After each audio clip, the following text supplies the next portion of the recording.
So first of all, I don't think we are in an asset bubble. I do think the valuations in a lot of asset classes are fair in some pockets of richness, certainly there.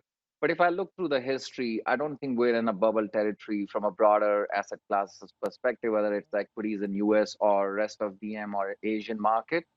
But you certainly have to be cautious given the debate and the inflation the trajectory from here. Now, 2 points I would make, which are relatively simple. If you run the economy hot, you probably will run it short in terms of the economic cycle, which is typically not measured in quarters or years, it's measured in different stages.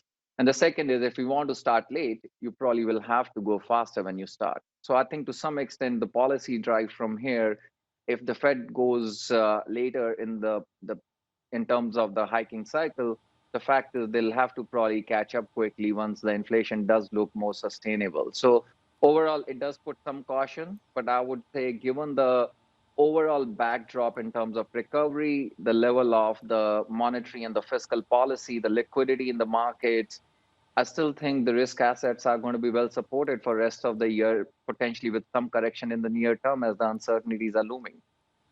Okay, so if you're saying for the rest of the year, that hits at the question of, I mean, when do you want to start changing your risk positioning? Is that the point where you say, okay, we need to take some risk off the table? So I think overall, you would start to actually again look at the backdrop as we get towards the end of the year in terms of what's the path of the Fed policy from there. And the second thing, which is also important, is how you think in geographical and asset class perspective. So there will be parts of the world where, let's say, if US policy starts to slowly turn towards more of the removal of accommodation, you will take some cautious view on parts of the fixed income market, which we already have. But if the growth is strong, the equities can keep doing well with some corrections on the way. Asia, on the other hand, you still have a more neutral policy. You don't see as much of an accommodation. The growth will come back in certain parts of the region. You do see it.